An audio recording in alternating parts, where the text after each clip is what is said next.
all felt like if we do our job and if it works, could be a very moving, final piece. Oh, that's hot.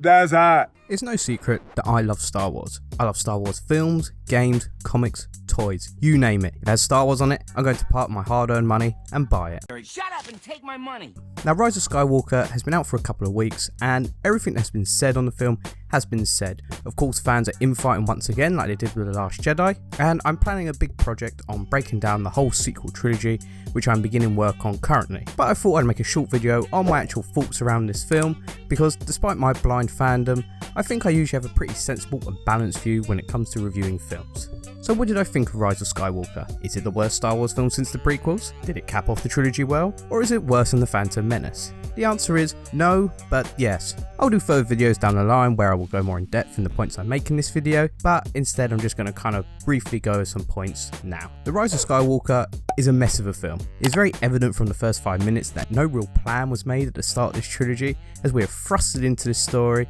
with Palpatine appearing in essentially the first scene. A character who has never been hinted at being in this world past Return of the Jedi. It's incredibly jarring and feels very rushed. The filmmakers obviously realised due to Snoke being killed off in The Last Jedi, we had no big bad villain for Rey to have an ultimate confrontation with, and even for Kylo Ren to redeem himself and battle as well, which is how I think we all knew the story would go. Overall, I do think it's the best way to describe this film as messy. The film jumps around from location to location, which is actually very reminiscent of Batman vs Superman, which had a fast-paced, always jumping around beginning, never allowing scenes to actually breathe, and unsurprisingly, both films are written by the same writer, Chris Terrio.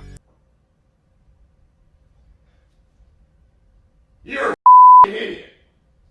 This needs to stop now. Rise of Skywalker is a film which I think actually does realise the missed opportunities from the sequel trilogy, but attempts to make up for them all within the 2-hour film. You can't place 2 hours of entire character backstory and motivations in the finale of a trilogy. It just doesn't work like that. Characters such as Poe Dameron has his own little story arc which takes place basically over the course of 5 minutes of the film. He is shown to have a troubled past and left the girl we love to fight in resistance, and the story is all resolved within about 5 minutes of meeting her, and that's his character arc done and completed. We never reference it again. I imagine J.J. Abrams had a checklist of story beats he had to hit in this film due to fan outrage with The Last Jedi, such as Poe Dameron backstory, Rey's family, Kylo Ren redemption, new big bad guy. The story is very generic, and in all honesty, nothing surprised me. I'd already predicted that Rey as a nobody story would be ditched due to much fan outrage and the marketing being focused around who Rey's parents are, and well, the reveal she is granddaughter of Palpatine just makes zero sense, and it was just incredibly lazy writing, and I am not all about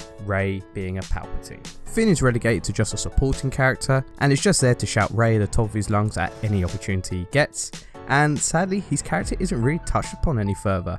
I mean, a stormtrooper who defected to Resistance, that's quite interesting, and that's actually something that's never been done in Star Wars, and the sequel trilogy went nowhere with it. By the time Rise of Skywalker has come around, he's just kind of hanging about, following Poe Dameron and Rey on the adventure, and not really having much effect on the story. There are numerous problems with this film, in which I don't think I can touch upon all of them in one video, but this sequel trilogy is now barely a coherent story. Whilst the film is not as bad as the prequels, the story arc over these 3 films is as bad as the prequels trilogy. The story barely flows start to finish, and there isn't much meaning behind the actual story Disney have tried to tell. The story themes changing from it doesn't matter where you come from and that anyone can be great to it matters where you come from if you want to be part of this story. It's just a shame that Disney didn't decide to ignore some of the hate shown towards Last Jedi and build upon some of the good ideas that were presented in episode 8, instead of completely retconning it, leaving us with an incoherent mess of a trilogy. Now, whilst I am going in pretty hard on the film, there are parts I do like. It's not as bad as some say, nor is it the worst Star Wars film. The prequel trilogy definitely ranked lower, despite what Rotten Tomatoes may say. Kylo Ren, played by Adam Driver, is once again the best part of this film. I think Disney have done very well in writing this character, and whilst he didn't have a whole lot to do in Rise of Skywalker, I still enjoyed all of his scenes, and I think his ultimate redemption was probably going to involve Leia far more, but obviously with Carrie Fisher's death this couldn't have happened, but I think having Han Solo show up was a nice little addition. Whilst I'm not keen on Star Wars films having a lot of lightsaber fights, which this film does like to do, I did enjoy the choreography of them compared to prequels, ultra choreographed CGI flippy fights. In Rise of Skywalker, as previous films, it's back to more raw sword fighting,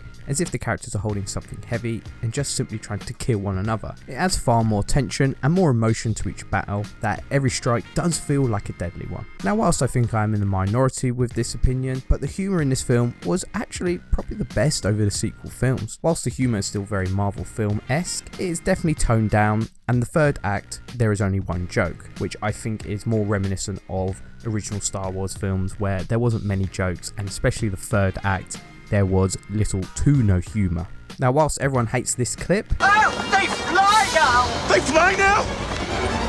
They fly now! I actually really like it. I don't know why, I just do. It makes me chuckle. It shows the actors having fun. John Boyega and Oscar Isaac have great chemistry, charm and charisma. Everything you need in a Star Wars film. Because let's face it, none of these stories are particularly complex, and these films rely on charisma and charm, which I have to say the sequel trilogy cast do have. Also, in my opinion, the fan service in this film, whilst it wasn't all that bad, you have to remember this film, I think, wants to be a celebration of Star Wars, so I think fan service is fair enough. Some people say the film hasn't earned that compared to, say, the Marvel films, and whilst yes, this is kind of true, it's still nice to have in there for people that have been fans of the series since the very beginning. And hearing all the Jedi voices at the end was actually a really nice touch for me, and I really enjoyed that sequence, and that was probably one of the few sequences in this film I really enjoyed, and this sequence actually at least had a little bit more subtlety than, say, Anakin Skywalker showing up. In conclusion though, Rise of Skywalker does have significant problems.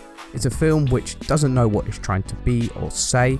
It's trying to work as a retcon of Last Jedi while simultaneously being a sequel, which leaves it as an inconsistent mess. There's far too much wink wink to the camera when aspects of Last Jedi are retconned, and there are far too many fake out deaths, which I'm sure I will cover in another video. And in the end, Rise of Skywalker does not work as a finale to Skywalker Saga or the sequel trilogy. It is probably the worst Disney Star Wars film, but it is definitely better than the prequels, films that I absolutely loathe. It definitely has enjoyable points in Rise of Skywalker, but overall, these enjoyable moments don't take you out of how messy and inconsistent the plot is, and it's a real shame that the sequel trilogy had to end like this, and I think we'll be seeing a lot less Star Wars films in the future for now, due to this film and probably Solo, a Star Wars story. Anyways, thank you for watching. I know I haven't been uploading lately, but I'm going to try and do a few more videos now, and yeah, please do stick around, and as always, please subscribe. Thank you very much.